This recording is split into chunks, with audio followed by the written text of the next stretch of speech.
আলহামদুলিল্লাহ। আল্লাহ রাব্বুল আলামিন আমাদের সকলকে দুনিয়ার সমস্ত ব্যস্ততা থেকে খালেক করে, দুনিয়ার সমস্ত ঝামেলা থেকে মুক্ত করে পৃথিবীর মধ্যে সবথেকে প্রিয় জায়গা হচ্ছে এই মসজিদ। কারণ রাসূলুল্লাহ সাল্লাল্লাহু আলাইহি ওয়াসাল্লাম বলেছেন, আহাব্বুল বিলাদ ইলাল্লাহি মাসাজিদুহা। আল্লাহ তাআলার নিকট সবথেকে প্রিয় জায়গা হচ্ছে এই মসজিদ। সবথেকে প্রিয় জায়গায় এবং সবথেকে প্রিয় দিন শুক্রবার। খায়রু ইয়াউমিন তালাআত আলাইহি শামসু ইয়াউমুল জুমআহ। সপ্তাহের যে 7টা দিন আছে, এই 7 দিনের মধ্যে সবথেকে উত্তম দিন হচ্ছে এই জুমার দিন। তো আল্লাহ তাআলা আমাদেরকে সর্বোত্তম জায়গায় সর্বোত্তম দিনে আল্লাহ তাআলার মহান হুকুম জুমার ফরজ সালাত আদায় করবার জন্য আসার তৌফিক দিয়েছেন। এটা অনেক বড় একটা নিয়ামত। আমরা সকলেই আল্লাহ তাআলার কাছে শুকরিয়া আদায় করি। আলহামদুলিল্লাহ। আলহামদুলিল্লাহ। আল্লাহ রাব্বুল আলামিন আমাদেরকে অনেক নিয়ামতের মধ্যে ডুবিয়ে রেখেছেন। সূরা ইব্রাহিমের মধ্যে তিনি ইরশাদ করেছেন, ওয়া ইন তাউদু নি'মাতাল্লাহি লা তুহসুহা। তোমরা যদি আল্লাহ তাআলার নিয়ামত গণনা করো তাহলে তোমরা শেষ করতে পারবে না। সূরা রহমানের মধ্যে আল্লাহ রাব্বুল আলামিন বারবার বলেছেন, ফাবিআইয়ি আলাই রাব্বিকুমা তুকাযিবান, যে তোমরা আমার কোন নিয়ামতটাকে অস্বীকার করবে। এরপরে আরেক জায়গায় আল্লাহ তাআলা বলেছেন, ফাবিআইয়ি আলাই রাব্বিকা তাতামারা, আল্লাহ তাআলার কোন নিয়ামতটাকে তোমরা অস্বীকার করবে। এরপরে আল্লাহ তাআলা বলেছেন, লা ইন শাকারতুম লা আযীদান্নাকুম, তোমাদেরকে নিয়ামত দেওয়ার পরে যদি তোমরা শুকরিয়া আদায় করো তাহলে সেই নিয়ামতকে আল্লাহ রাব্বুল আলামিন বাড়িয়ে দিবেন। আর যদি আমরা শুকরিয়া আদায় না করি, ওয়ালা ইন কাফারতুম ইন আযাবি লাশাদীদ, শুকরিয়া আদায় না করে আল্লাহ রাব্বুল আলামিন আমাদের থেকে নিয়ামতকে ছিনিয়ে নেবেন এবং কঠোর শাস্তিতে তিনি নিপতিত করবেন।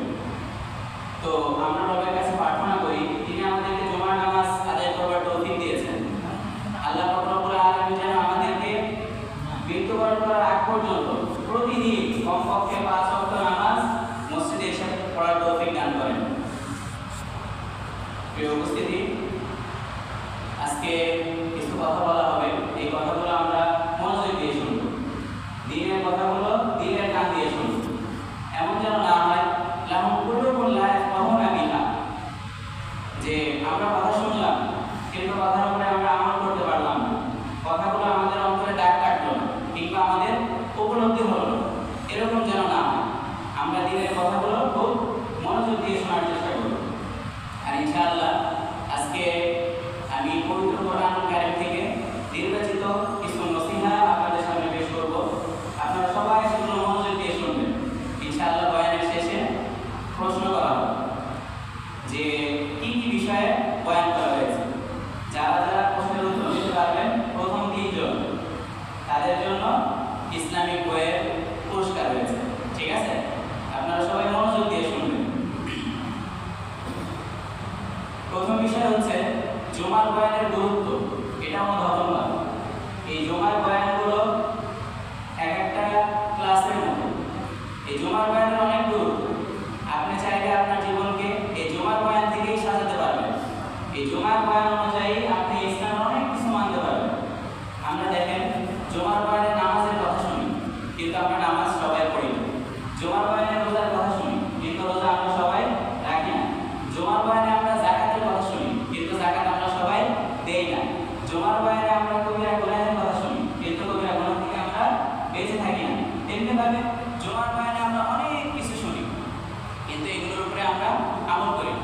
কিন্তু যদি আমরা আমল করবার নিয়তে শুনি, জমা বয়ান করি, তাহলে এগুলোর মাধ্যমে আমাদের জীবনকে আমরা সুন্দর করতে পারব।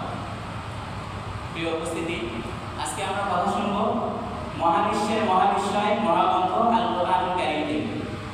এই পৃথিবীতে যত আশ্চর্যজনক জিনিস আছে, অনেক আশ্চর্যজনক জিনিস আছে, অ্যামাজন আছে, হারুন বে আছে, জেজু দ্বীপ আছে, এরকম আরো অনেক আশ্চর্যজনক জিনিস আছে।